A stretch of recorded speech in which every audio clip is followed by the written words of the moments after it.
TV dos Trabalhadores. Hoje nós vamos tratar de um problema e talvez de uma solução para uma das questões urbanas mais complicadas, que é a mobilidade. Você sair do seu lugar de moradia, ir para o seu lugar de trabalho, voltar, quanto tempo você gasta nisso, como é que o sistema de transporte público pode melhorar, enfim, quer dizer, toda uma problemática que é das regiões metropolitanas, principalmente, e que está se tornando um problema cada vez mais sério, se deslocar dentro da cidade, atender, vamos dizer assim, as demandas da população pela circulação, o direito à cidade. Muito bem. Para tratar desse assunto, que é uma proposta de mudança do sistema de gestão do transporte público, que é o SUM, o Sistema Único de Mobilidade, né? Nós convidamos o coordenador da proposta do SUM, que é o Renato Boareto, que eu vou apresentar para vocês agora. O Renato é gestor ambiental, é sociólogo, ele é mestre em ciências sociais na área de Estado, governo e políticas públicas, foi diretor de mobilidade urbana do Ministério das Cidades, coordenador de mobilidade urbana do Instituto de Energia e Meio Ambiente, professor, consultor, conselheiro do Instituto MDT, Movimento Direito ao Transporte, e é coordenador da proposta do SUM, né? Renato, muito obrigado por estar disposto a participar aqui com a gente e ajudar a esclarecer os telespectadores sobre esse impasse da mobilidade nas grandes cidades, nas regiões metropolitanas, e como vocês estão elaborando uma proposta dentro do MDT, né? Movimento pelo Direito ao Transporte, né? Uma ONG importante do Brasil, para organizar melhor esse sistema e atender melhor a população, né? Bom, isso aí todo prefeito, todo gestor diz que vai melhorar, mas não acontece, né? Nós estamos vendo uma congestão cada vez maior nas cidades, principalmente uns carros atravancando tudo, né? E eu queria que você nos começasse a... Sustentável, do ponto de vista ambiental, social e econômico zero, que garante essa acessibilidade, que a gente chama, aos locais de interesse da população. E tem esse outro componente que você colocou no começo, que as cidades estão congestionadas. Então, os prefeitos, obviamente, fazem uma opção de quem tira do congestionamento. Defende que tire o transporte público do congestionamento. Então, a proposta de um sistema único, ele vem para reorganizar a ação do governo federal, dos governos estaduais e dos municípios na provisão desse direito previsto na Constituição, que é o direito ao transporte. Mas, Renato, tem um problema aí, quer dizer, os prefeitos sempre estão asfaltando as ruas como uma forma de mostrar a sua eficiência e estão priorizando os automóveis. Como é que fica isso? Então, esse modelo, normalmente as cidades, é isso que é uma questão que a gente tem sempre que colocar, né? Porque priorizar transporte público, eu falei que ele é o único serviço que pode ser universalizado, e o que a gente percebe nas cidades é que elas são pensadas, planejadas, né? O orçamento público é direcionado para recepcionar uma frota de automóvel cada vez maior e oferecer as melhores condições de circulação possível. Então é necessário que, e isso os outros países têm feito, né, os países que estão se desenvolvendo ou são desenvolvidos, né, priorizaram o transporte público em algum momento da sua história, né, porque esse modelo de transporte baseado no transporte individual, ele é insustentável, ele é excludente, né. Há vários estudos na literatura que mostram que uma rede de transporte público organizada, integrada, disponível, acessível, ela propicia melhores condições de estudo, acesso a serviços públicos, a melhores empregos, né? Tira um bairro de isolamento. E eu queria sempre destacar, isso vai ser ao longo de todas as conversas que a gente tem tido e vai ser aqui também, é esse caráter de serviço público, né? Por que tem ônibus que circula domingo de madrugada? Porque é um serviço público. Se fosse só mercado, não ia ter transporte de madrugada, ia ser por demanda para quem pode pagar. Então, é importante que a gente pense as cidades, repense as cidades a partir de um novo modelo de mobilidade urbana. E eu acho que as pessoas têm que observar também as decisões dos prefeitos, né? Eu acho que nós temos que procurar influenciar os mandatos, influenciar as campanhas, ano que vem tem campanha para as prefeituras, e apoiar e defender candidatos que defendam o transporte público, defendam uma mobilidade, né, baseada em modos ativos. Nós estamos falando de bicicleta também, deslocamento a pé, modos integrados, transporte limpo, né? Hoje existem várias formas de você promover a substituição de combustível fóssil por combustível renovável. Então, é uma nova agenda que tem que ser implementada, e o que a gente tem defendido é que as pessoas observem os prefeitos e os candidatos que defendem essa nova agenda para poder ser uma opção de voto no ano que vem. Mas eu ainda não entendi o SUM. O SUM é um equipamento de gestão, é uma política que vai priorizar corredores de ônibus e ciclovias. É o quê, hein? Olha, o SUM está sendo proposto como uma nova forma de fazer esse arranjo das 3 esferas de governo, né? O governo federal, o governo estadual, principalmente nas regiões metropolitanas, e os governos municipais. Hoje, por exemplo, o governo federal não pode encaminhar algum tipo de subsídio para o município no transporte público por impedimento constitucional. Então é necessário, primeiro, você ter uma proposta de emenda constitucional instituindo o Sistema Único de Mobilidade Urbana. Esse sistema, para chegar nessa proposta de fundamentação, nós tivemos alguns cuidados. O primeiro foi observar quais são os direitos sociais previstos na Constituição Federal, que são 11 direitos. A partir daí, uma primeira pergunta que nós fizemos é como o Estado brasileiro, a partir de 88, da Constituição Federal de 88, se organizou para prover esses direitos. E aí nós fizemos uma análise comparativa do Sistema Nacional de Alimentação, do Sistema Nacional de Habitação de Interesse Social, o Sistema Único de Saúde, o Sistema Único de Assistência Social, Sistema Nacional de Trânsito, o Sistema Único de Segurança Pública, que é o mais novo, e também a política de educação, que até para minha surpresa, né, ele não era um sistema único. Existe uma política nacional de educação, mas você não tem um sistema único de educação. Então nós olhamos esses sistemas todos, a partir de 17 variáveis, e a segunda pergunta foi, olhando esses sistemas e a realidade da mobilidade urbana, com as atribuições existentes hoje, como que poderia ser organizado um sistema único de mobilidade urbana? E aí nós chegamos, então, na proposta, né, dessa emenda constitucional, que é fundamental para estruturar o sistema único. Agora, é necessário também uma nova combinação aí das atribuições, né? E num sistema único, hoje, o governo federal, ele estabelece as diretrizes da política nacional e financia investimentos, muitas vezes em infraestrutura, nos municípios. Então, a primeira coisa que tem que ser alterada é o governo federal assumir maior responsabilidade na coordenação dessa política. O Brasil, por exemplo, tem metas ambientais assumidas internacionalmente, existem metas de redução de vítimas de trânsito, né, assumidas também internacionalmente. Então, é necessário que o governo federal controle, coordene, faça a gestão da política de mobilidade urbana no Brasil, olhando principalmente os grandes municípios. O Sistema Único ele envolveria todos os municípios brasileiros, mas é importante a gente perceber a diferente necessidade conforme o porte das cidades, né? Então, por exemplo, uma cidade pequena, 5, 10, 15, 20 mil habitantes, você tem lá deslocamento a pé, deslocamento por bicicleta, então você tem necessidade de olhar algumas coisas que são comuns a essas cidades. As cidades maiores já têm sistemas de transporte público. Normalmente costumam surgir os sistemas para cidades acima de 50, 60 mil habitantes.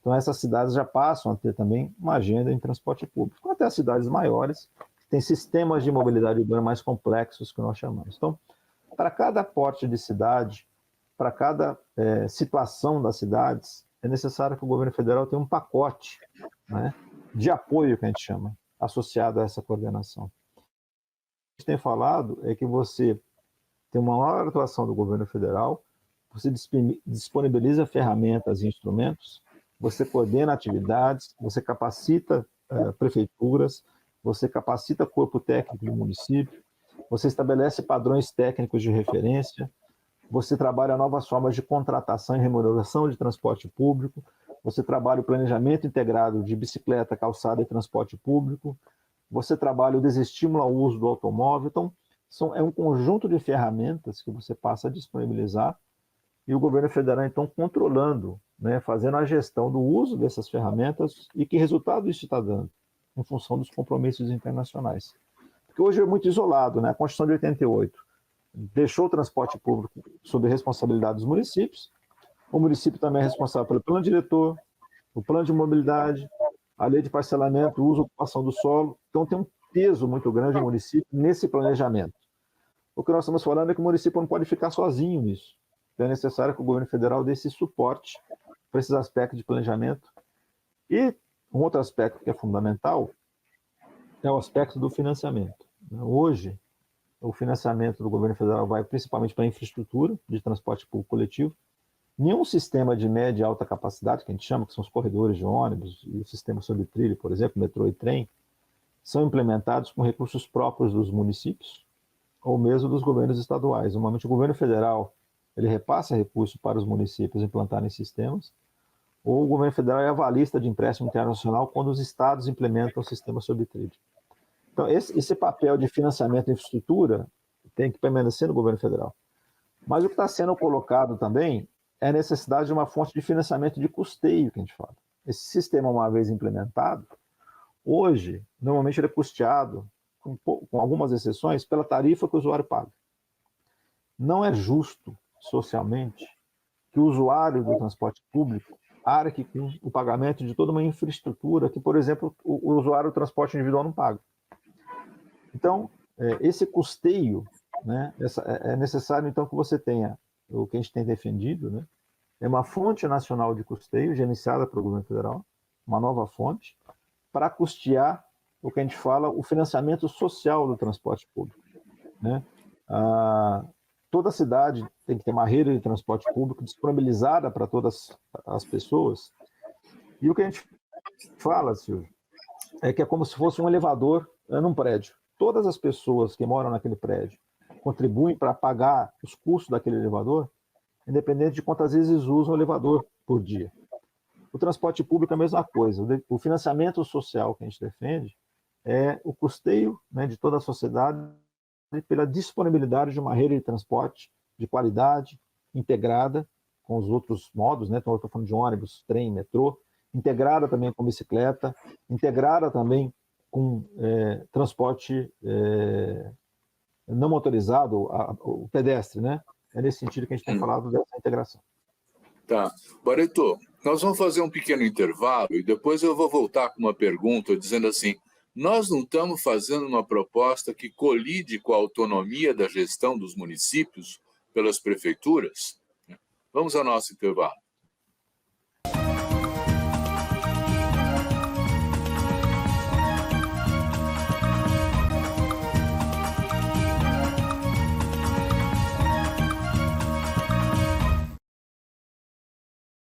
Então, nós estávamos agora discutindo o quanto essa iniciativa do SUM não está limitando a autonomia e a gestão dos municípios por parte das prefeituras. Porque o financiamento, por exemplo, dos metrôs já existe da parte do Poder Público Federal. Não é? Quer dizer, mudar a Constituição por quê? Mudar a Constituição para quê? Bom, esse aspecto da atribuição, né, é uma discussão fundamental nesses sistemas únicos, porque, por exemplo, na proposta que foi discutida, não há uma mudança de responsabilidades ou atribuições. Né? Hoje, o governo federal, por exemplo, ele não pode subsidiar, fazer repasse de recursos para os municípios custear transporte público. Por meio de uma PEC, da criação do SUM, essa possibilidade passaria a existir. Então, já seria uma inovação você possibilitar esse subsídio. E esse subsídio pode se dar de diversas formas. Né? Por exemplo, há toda uma discussão hoje de eletrificação de frota de ônibus. Então, o governo federal poderia repassar recursos subsidiados para a compra de frota, por exemplo. Então, para fazer esses mecanismos, é necessário que você tenha uma emenda na Constituição, criando o sistema único, mas que preserve a autonomia dos entes. É muito mais parecido com o sistema de segurança, por exemplo, que o governo federal tem uma atribuição específica, os governos estaduais também, e o município passou a ter alguma atribuição na segurança com a criação das guardas municipais. No caso da mobilidade urbana, e principalmente do transporte público, as atribuições do município permanecem. Planejamento, implementação de sistemas, gestão, controle de qualidade, contratação de operador de transporte público, modelo de remuneração Isso tudo é municipal, é o município que continua fazendo.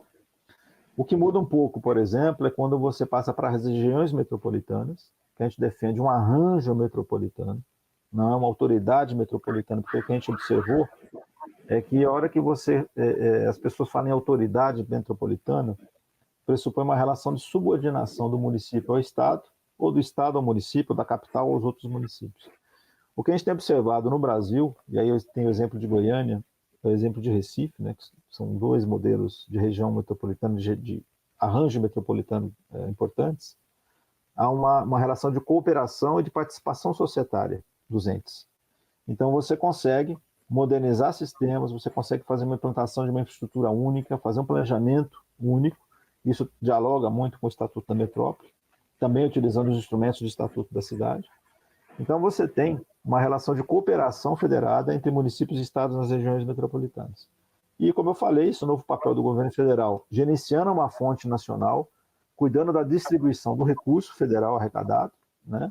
E é importante separar o que é recurso de uma fonte federal do que é recurso orçamentário do governo federal, né? O que nós temos defendido é que seja criada uma fonte nova de recurso, que incida, por exemplo, sobre o setor automobilístico, sobre combustível fóssil, que é o modelo utilizado em outros países, para você subsidiar o transporte público coletivo. Vários países taxam gasolina para poder financiar o transporte coletivo. Então, são mecanismos.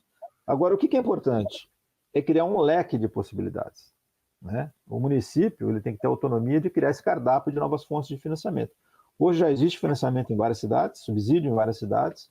As cidades têm pego recurso orçamentário, né? Outras têm reajustado IPTU para fazer essa frente. O importante é ter esse leque, esse cardápio para os municípios. Então, mas até agora eu estou entendendo que isso é financiamento, né? Mesmo que ele participe, vamos dizer assim, do custeio operacional, não deixa de ser aporte de recursos. O gestor continua sendo a prefeitura, não é? Quer dizer, e nesse sentido, né, que inovações você tem a possibilidade de apontar? A prefeitura, para receber esses investimentos, vai ter condicionalidades, por exemplo, em relação ao meio ambiente?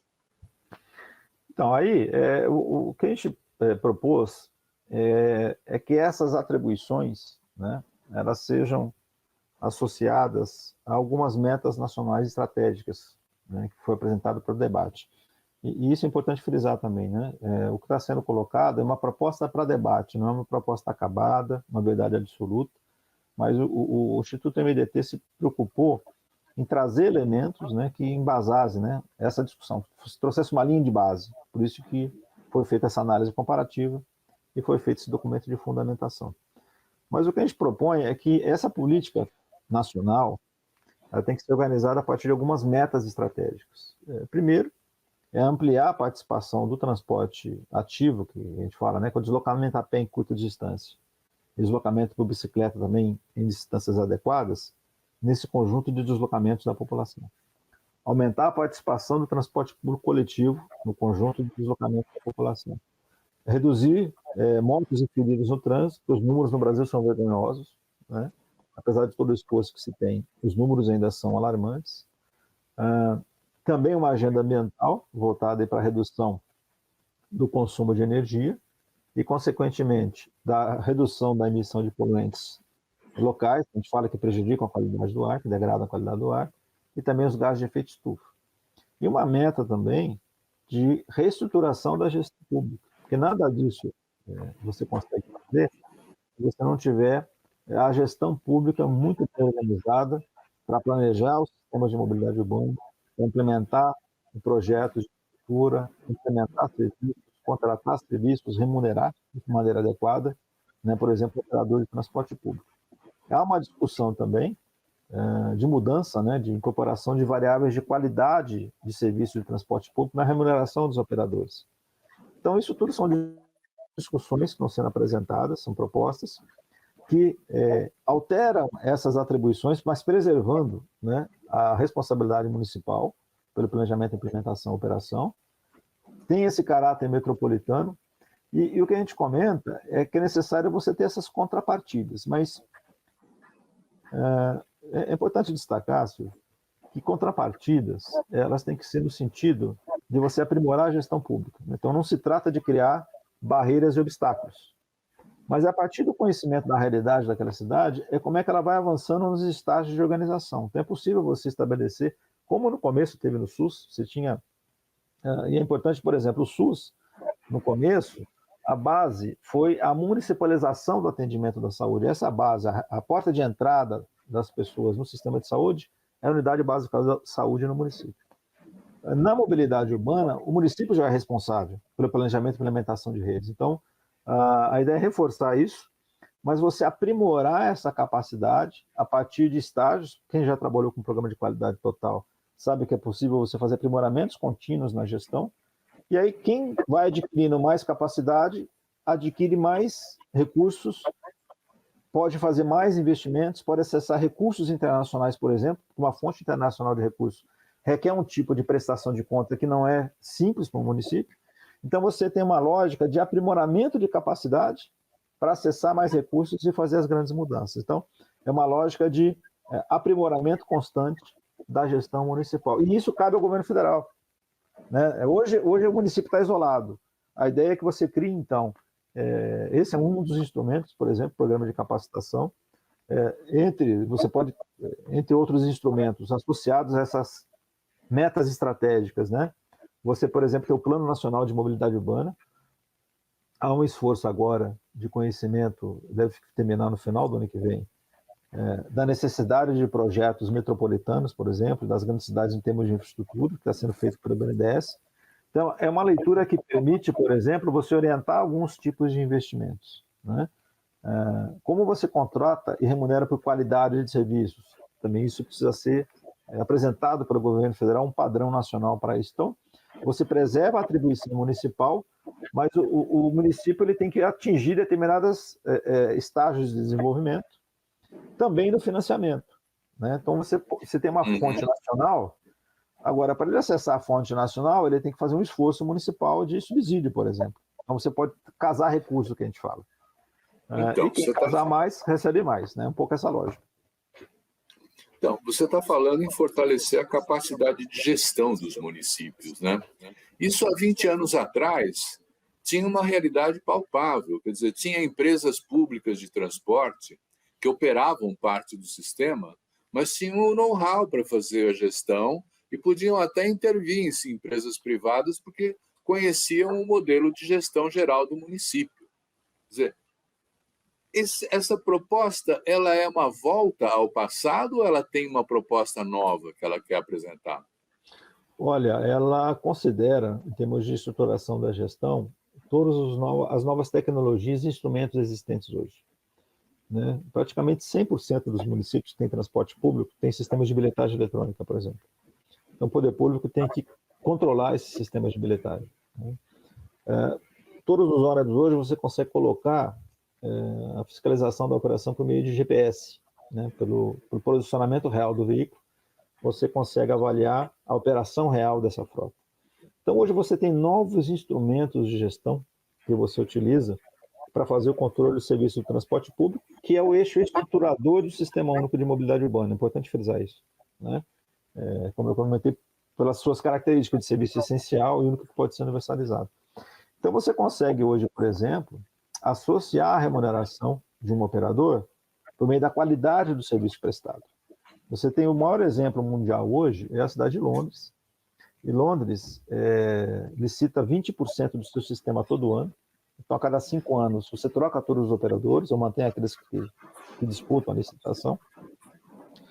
E o que é importante lá? Eles premiam a qualidade. Então, quando o operador opera acima da qualidade, tem países que, inclusive, estendem o contrato dele.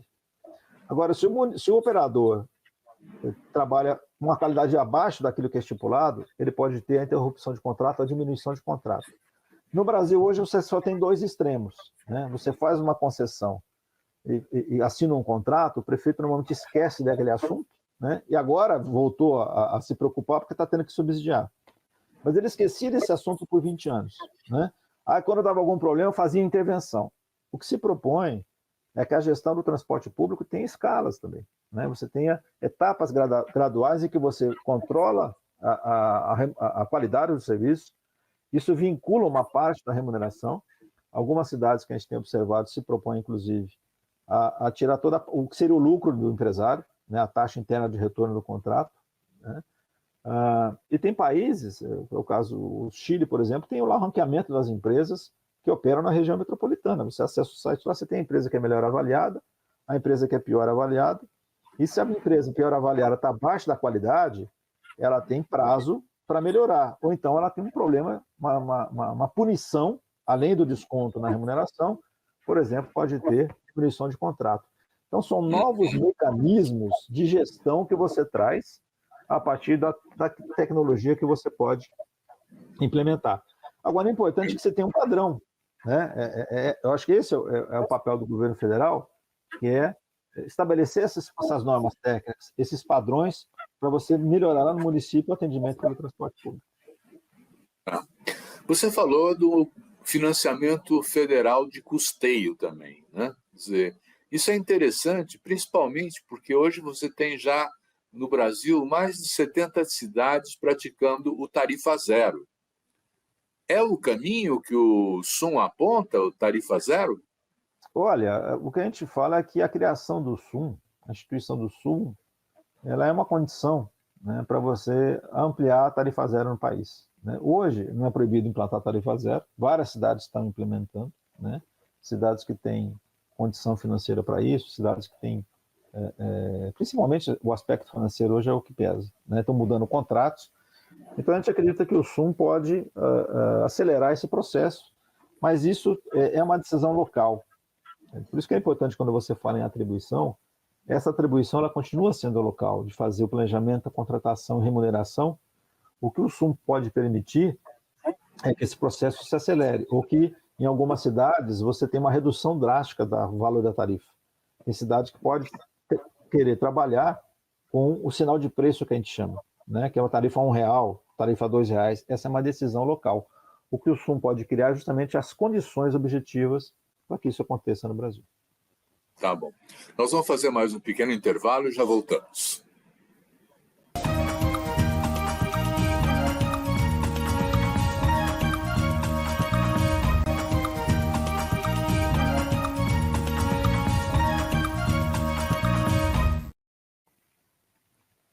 Agora, eu queria saber, quer dizer, essa proposta do SUM é opcional para a prefeitura aceitar ou não? O prefeito pode dizer não quero, né? E essa questão também tem implicações, porque você também tem sistemas que são intermunicipais, né? Quer dizer, sistemas de trem, sistemas de transporte intermunicipal. Como é que fica isso? Olha, essa foi uma discussão que nós tivemos lá, se seria um sistema por adesão ou se ele é compulsório, né? O que a gente avaliou até agora é que você tem uma participação compulsória, mas o que muda é a responsabilidade conforme a realidade local. Como eu comentei, todos os municípios têm que cuidar do deslocamento a pé e por bicicleta, porque isso ele existe em todas as cidades, independente do porte. Uma cidade pequenininha de 2.000 habitantes, ou São Paulo, que é a maior, todos têm que se preocupar com o deslocamento a pé e por bicicleta. No caso do transporte público, vão ter que lidar com o transporte público aquelas cidades que têm redes, né, implementadas. Então, o olhar de um sistema único, ele tem que ser conforme o porte das cidades e a complexidade do seu sistema de mobilidade urbana. Então, todos terão que tratar de todos os assuntos. Por isso que a gente entende que é uma política única e é uma política nacional, né? Então, por isso que o sistema ele contempla todas as cidades brasileiras. E eu queria reforçar um pouquinho um aspecto que você perguntou anteriormente sobre a questão da tarifa, só para a gente concluir. O que nós estamos falando, então, é que você tem uma fonte nacional, né, que tem que discutir qual é a principal forma de arrecadação, alíquota, critérios de divisão, que aí considera, inclusive, transporte ativo e o transporte público. Então, as cidades que têm transporte público poderiam receber recursos para o seu custeio, né? E nas regiões metropolitanas, da mesma forma. Você tem sistemas hoje que passam, né, por várias cidades, eles também teriam que ter o subsídio conforme essa complexidade dos seus sistemas. Só para citar um exemplo, a cidade de São Paulo hoje, praticamente 5%, de 4,5% a 5% do orçamento, vai para o custeio do transporte público municipal. Campinas também subsidia, o Distrito Federal, né, tem pesado subsídio no seu sistema de transporte público. Então, isso já ocorre em algumas cidades, Várias cidades têm também tarifa zero. Agora, eu queria chamar a atenção no aspecto do financiamento municipal. E o que a gente tem destacado, por exemplo, é a Vargem Grande Paulista, que criou um instrumento que é uma taxa de transporte. Então, a prefeitura implantou tarifa zero, criou um fundo municipal, né, para colocar os recursos lá para custear a operação, e substituiu o Vale Transporte por meio de uma cobrança de uma taxa de cada funcionário que trabalha nas empresas da cidade. Então, hoje estava lá estipulado em R$ 39,00, esse recurso arrecadado vai para esse fundo, e a prefeitura, por meio desse fundo, paga o operador. Tem uma taxa que é paga em contrapartida à prestação do serviço público de transporte coletivo. É um desenho específico para a Vargem Grande, só que esse instrumento, por exemplo, ele foi criado na França lá em 1969, né, com o nome de Versement Transport, hoje é o Versement Mobilité, que financia também outras políticas na França. Então você tem várias iniciativas municipais que a gente entende que o SUM tem que recepcionar. Há um questionamento desse sistema lá em Vargem Grande, há uma discussão sobre vale transporte social, por exemplo, de você ter tarifa zero para quem está no CAD único, para quem recebe Bolsa Família. O importante é você combinar esses avanços progressivos de redução e isenções às fontes de financiamento, que podem ser várias. Tem cidades, recentemente, São Paulo sofreu um revés, quando deixou de poder arrecadar, de cobrar, né, o uso do sistema viário dos serviços por aplicativos. Teve um revés na justiça e perdeu uma importante fonte de arrecadação. Então é importante que o município tenha esse leque, né? Você pode criar uma taxa de transporte, você pode cobrar sobre o uso do sistema viário pelos aplicativos, você pode aumentar o IPTU, você pode usar um instrumento do Estatuto da Cidade. Por exemplo, no caso da Inglaterra, que é um caso que está no documento lá, os documentos estão disponíveis no site, né, que é institutomdt.org.br. Nós trouxemos o caso lá da linha de metrô de Londres, a linha Rainha Elizabeth II, em que ela foi financiada, um terço do seu financiamento veio do mercado imobiliário, dos proprietários de terra e dos incorporadores. Aqui no Brasil, normalmente, esse pessoal fica esperando o anúncio do investimento privado para valorizar a sua terra e para depois vender. Lá eles entraram com um terço praticamente do custo, porque sabiam que a terra ia ser valorizada e houve então uma taxação.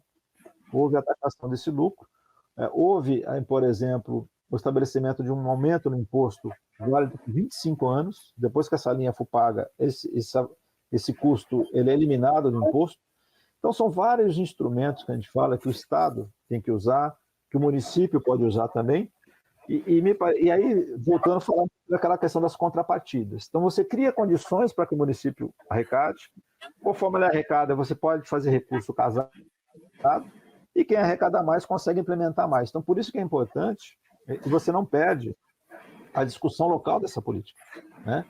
E a decisão ela continua sendo local. Então, você cria um arcabouço legal, instrumentos nacionais que possam ser aplicados nos municípios. Estou vendo que você está falando do Versement Transport na França, de outras experiências assim. Quer dizer, o que inspirou o SUM? Tem experiências exteriores em outros países que nos podem ajudar a desenhar o SUM? Olha, você tem, essa é uma discussão que ela vem, você tem alguns modelos de financiamento internacional, normalmente em países da Europa, que tem uma melhor condição financeira, né? O usuário do transporte público ele acaba pagando no máximo, na média, um terço do custo da tarifa, né? Várias cidades estão implantando tarifa zero lá também, é uma discussão, a própria Alemanha recentemente estabeleceu um passe mensal de 90 euros, e isso nacional, agora estão discutindo um modelo que seria municipal e regional, né? Mas uma tarifa teto, uma taxa, na realidade é uma taxa, né, que eles pagam para usar todo o sistema de transporte público na Alemanha. Então, na Europa, você tem, por condições de renda, né, dos países, uma política de financiamento que ela é bem específica. No Brasil, o que a gente tem, principalmente, é o pagamento da tarifa pelos usuários, o que é injusto socialmente, né, que a gente fala. E o que nós olhamos foi como o Estado brasileiro se organizou para prover os outros direitos sociais, né, que estão na Constituição.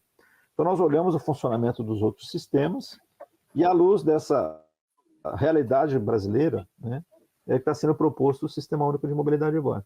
E esse é um aspecto importante, porque nós não estamos partindo assim, de uma questão utópica. Né? Nós temos sistemas funcionando, que tem fontes nacional de arrecadação, que tem, inclusive, investimento mínimo obrigatório orçamentário, que é o caso da educação e o caso da saúde. O que nós estamos fazendo é trazer para a mobilidade urbana a experiência existente, mas adequada à nossa realidade, né? Com essas diferentes atribuições que nós temos e responsabilidades, mas criando um fio condutor da política nacional, esses instrumentos nacionais, né? E essa questão da etapa de aprimoramento da gestão para acessar, né, essa evolução constante das cidades, né, e das regiões metropolitanas, para avançar na provisão desse direito. Então, a gente olha internacionalmente também, mas é importante olhar a nossa realidade, tanto o que dispõe a Constituição Federal, quanto os sistemas existentes e essas diferentes responsabilidades, né, atribuídas aos entes. E a ideia é acabar com o transporte individual. Você veja, por exemplo, hoje em dia, o papel que tem os motoristas de aplicativo, né, que encontraram um emprego, um trabalho, uma renda, e são cada vez um maior número, congestionando a cidade. Né? Quer dizer, o som pretende reduzir o espaço de mobilidade individual? Olha, Silvio, como eu comentei, é importante observar a evolução do país. Né? Nós saímos, no começo dos anos 2000, que foi comparado esse conceito de mobilidade urbana nas cidades, que visava justamente superar uma análise fragmentada que tinha entre transporte e trânsito. Né? O pessoal do transporte cuidava do transporte por coletivo, nem de bicicleta e calçada muitas vezes cuidava. E o pessoal do trânsito cuidava de fluidez de automóvel, sinalização, semáforo, tipo de pintura de faixa. Então, olha, o que a gente se discute é mobilidade urbana, e o resultado do sistema de mobilidade urbana é a acessibilidade, é as pessoas chegarem nos seus locais de interesse. Quem tem que chegar são as pessoas, não são os carros. Né? Então, as pessoas é que têm compromisso no dentista, na escola, no trabalho, não o carro. Então, você tem que olhar um sistema da cidade, o sistema viário principalmente, para que mais pessoas usem o bem público que é a rua. Por isso que você privilegia o transporte público coletivo. Né? Então, assim, você tem um espaço viário que é finito, a gente fala que o Brasil tem fábrica de carro, mas as cidades não têm fábrica de rua, você não consegue proporcionar espaço viário na mesma velocidade. E você combater congestionamento fazendo via é igual combater a obesidade aumentando o cinto da calça, você não resolve. Então você tem que arbitrar, né, o uso do espaço. O que a gente fala? Olha, vamos priorizar transporte público. Agora, você tem um conjunto de viagens que tem que ser feitos pelo transporte individual. Né? Normalmente, deslocamento para a saúde, se você está com paciente, às vezes você não coloca no transporte público, você tem que ir de carro mesmo. Então, não se trata de banir o automóvel. O que a gente fala é que você não pode organizar a sociedade, organizar a cidade a partir do transporte individual. É uma outra cultura, uma outra ideia que é organizar a cidade a partir do transporte público coletivo, que é desenvolvimento orientado para o transporte internacionalmente, é esse o conceito. Mas você vai ter a convivência do transporte individual e tem um aspecto ambiental que é importante, que é baseado no princípio do poluidor-pagador. Né? Você quer usar o transporte público, você precisa o transporte individual, você tem que arcar com o que a gente fala na economia, com as externalidades que isso causa. Você ocupa mais espaço, você emite mais poluentes, né? Então você tem que pagar para isso, você tem que ter uma taxa para isso. Né? Obviamente que isso é proporcional à renda, você tem que ter um sistema progressivo. Você não vai querer penalizar quem tem lá seu Monza 2000 que está batalhando aí para se deslocar até o seu trabalho. Então você tem todo o problema de instrumento econômico, é você penalizar as camadas de mais baixa renda. Então você tem que tomar cuidado com esses instrumentos econômicos, mas esses sinais têm que ser dados, principalmente do ponto de vista ambiental. É importante, por exemplo, a Inglaterra, os outros países estão implantando o que a gente chama de instrumentos de terceira geração. Eles estão associando acesso ao espaço viário à tecnologia de veículo. No Brasil, muitas vezes você tem dificuldade de implantar sistema de primeira geração, que a gente chama que é faixa exclusiva de ônibus. Então, assim, ainda existe um desafio muito grande, que é essa cultura do transporte individual, a cultura da velocidade, né, da impunidade no trânsito também, se a gente quiser e o SUM tem que atender a esses problemas, né?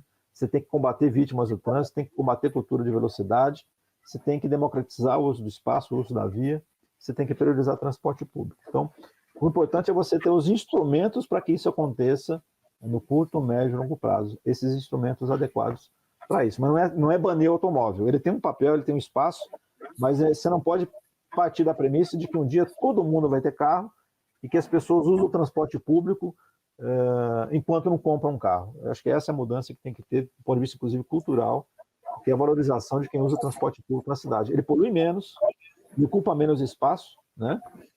E por isso ele tem que ser valorizado.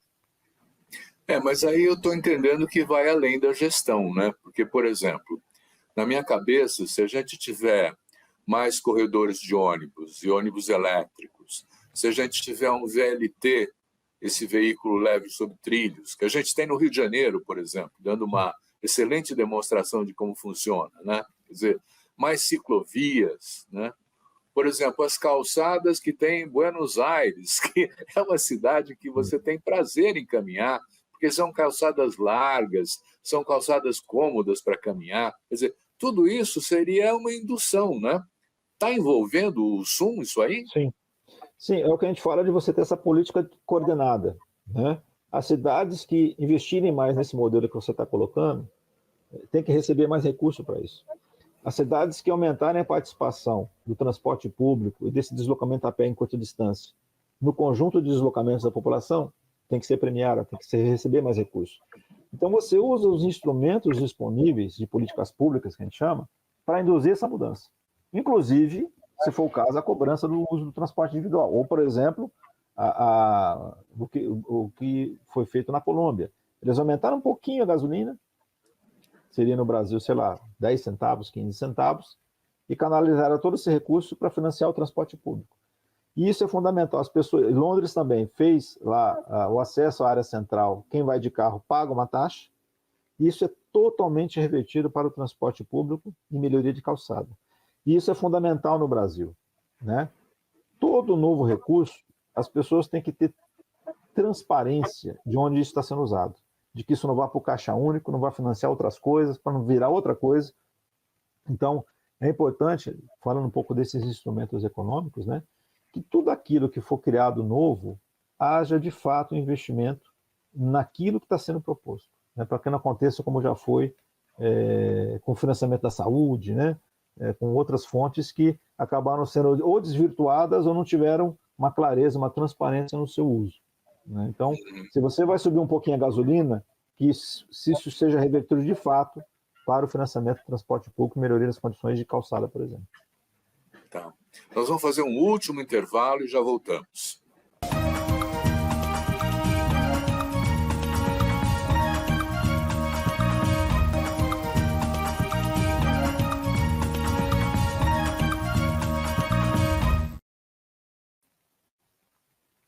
Olha, eu entendo assim que é uma proposta até ousada, o SUM, né? E ela precisa também, uma vez que tem a participação do governo federal, criar algum sistema de regulação que possa acompanhar a implementação das políticas, né? E orientar essa implantação quando ela não está sendo efetiva do ponto de vista do projeto, né? Quer dizer, tem perspectivas de regulação nova proposta pelo SUM, de novas leis, de novos critérios? Sim, o que a gente identificou, primeiro foi a necessidade de ter essa emenda à Constituição, para criar o sistema e essas formas de arrecadação, distribuição, tudo tem que ser regulamentado por meio de leis, inclusive leis complementares. Então, existe hoje discussão de um marco legal do transporte público, por exemplo, que a gente vê que não é incompatível com o sistema único, pelo contrário, ele vem no sentido de regulamentar um aspecto importante, que é o sistema de transporte público coletivo das maiores cidades. Então você tem que implementar essas leis, né, esses decretos, esses regulamentos, como foi feito nos outros sistemas, para você poder, de fato, fazer rodar o que a gente chama o sistema único. Então, por isso que é importante que haja toda uma apresentação do SUM e o que a gente chama de demanda social pela sua criação. Acho que esse é um aspecto importante. O Sistema Único no Brasil só vai ser criado se houver demanda social, compreensão da sociedade, dos movimentos sociais organizados, de que essa é uma alternativa importante para essa política pública no Brasil. E também ele só vai ser resultado de uma frente ampla, de uma frente política ampla. Tanto que nós estamos conversando com vários segmentos do Congresso, com a Comissão de Viação e Transporte, da Comissão de Desenvolvimento Urbano, vários partidos, né, vários deputados que compõem essas comissões, mostrando da necessidade e da urgência de um sistema único. O que a gente fala é que problema estrutural demanda soluções que sejam estruturadoras, né? Então, isso só se vê por frente ampla e por convencimento da sociedade da importância desse assunto. Por isso que eu falei no começo, que nós estamos num momento histórico, né, de tomar essa decisão. Quando nós olhamos a mobilidade urbana como um componente essencial das pessoas, né, acessar as oportunidades que a cidade oferece, poder trabalhar, estudar, usufruir da cidade, né, o direito à cidade, como a gente conhece, ou nós vamos ter um problema sério nos próximos anos. O Brasil não conhece o que é sistema desregulado. O Brasil passou a ter sistema regulado já lá na década de 50, então são pelo menos 70 anos que as pessoas conhecem que linha, tem ônibus tem linha, tem horário, passa de madrugada, porque ele é regulado, né? E se a gente perder essa oportunidade, se a gente tiver esse retrocesso, e a gente já começa a ver algumas coisas em cidades brasileiras, que sai a operação empresarial regulada pelo Estado, entra transporte clandestino, entra transporte associado, inclusive, à criminalidade, só vai quem pode pagar. Isso é uma perda social muito grande e a gente demoraria pelo menos mais 40 anos para arrumar isso aí.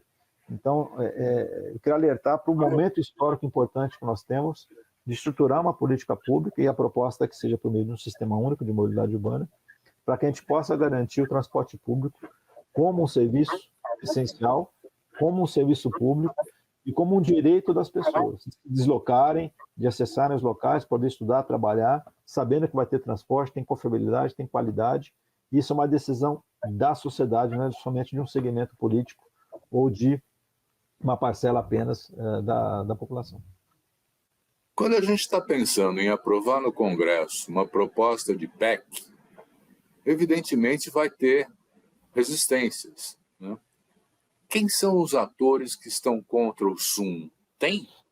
Olha, nós não conseguimos, até agora, identificar nenhuma resistência à proposta de um sistema único. O que se discute muito são esses aspectos de atribuição, e aí é importante, por exemplo, o município, né, tem um processo eleitoral ano que vem, os novos prefeitos entenderem a complexidade e o problema do transporte público. Agora, ele não pode achar que vai transferir a conta para o governo federal. Não existe isso, né? E o governo federal também, ele pode ficar receoso de achar que, poxa, eu vou assumir agora um custeio, que esse mês é 1 bilhão, depois muda para 5, 10, 20, 50 bi, vira um saco sem fundo. Então, por isso que nós estamos preservando as responsabilidades, criando fontes nacionais, limitada àquilo que arrecada, e criando as condições para que o município arrecade mais. E por isso que essa é uma decisão que ela é municipal. Então, nós não identificamos nenhum segmento que tenha resistência a isso, mas o que a gente tem apresentado e alertado é a necessidade da gente avançar concretamente com uma solução que seja da sociedade como um todo. É possível, por exemplo, no Sistema Único de Mobilidade Urbana, você implementar uma política que, por exemplo, troque todos os ônibus diesel para ônibus movidos a energia elétrica nos próximos 15 anos. Então, o Sistema Único pode organizar esse tipo de política. Aí o governo federal sabe quanto vai colocar de recurso complementar, o Estado também sabe, o município também sabe que você tem uma meta de 15 anos, não é para amanhã. E sabe que tem fonte. Então, eu acho que é esse cuidado, né, de que não é a transferência de conta, não é se eximir de responsabilidade, né, que o Sistema Único proporciona. É você organizar isso aí, coordenar as ações, os esforços, conforme a realidade do país, inclusive, né? Não se trata de substituir um direito social por outro, mas é como a gente avança nesse conjunto de direitos sociais que a Constituição de 88 trouxe, e que tem que ser preservados, tem que ser garantidos, né? Tem que ser ampliados nos próximos anos no Brasil. Loreto, olha, nós estamos chegando no final do nosso tempo. O papo tá bom, corre rápido e tal. Eu queria pedir a você que nos contasse como é que o MDT está pensando a campanha pró-SUM, né? E com isso nós encerramos a nossa entrevista, né? Por favor. Nós estamos vendo como fundamental agora o processo de conferência das cidades, né? Vai ser retomado o processo de conferências municipais, conferências estaduais e a Conferência Nacional das Cidades. É fundamental que a discussão do SUM esteja presente, né, nesses processos, né, nesse processo de conferência nacional. E também temos um processo eleitoral ano que vem para os governos municipais. Então é importante que esse assunto entre nas campanhas para que os novos prefeitos demandem também a criação de um sistema único nos próximos anos no Brasil. A gente sabe que isso não é de hoje para amanhã que se faz, né? Mas é esse amadurecimento da discussão, a disponibilização desse subsídio para o debate que o MDT vai fazer agora, nos próximos meses, visando tanto o Congresso Nacional quanto os movimentos sociais e também os governos estaduais e municipais que aí estão, para poder a proposta do SUM ganhar corpo. Como eu comentei, isso só vai acontecer se for uma frente ampla política e se houver forte demanda social para que o país estruture essa solução que é um sistema único de mobilidade urbana. Bom, chegamos ao final do nosso programa, um programa que tentou esclarecer para você o que é o SUM e como muda o sistema de mobilidade na cidade, se ele vier a ser efetivado, né? Agradecemos ao Renato Boareto pelo seu esclarecimento, pela intervenção que ele fez, muito esclarecedora para nós sobre a proposta, e agradecemos a você também que nos assiste. Muito obrigado. Semana que vem tem mais.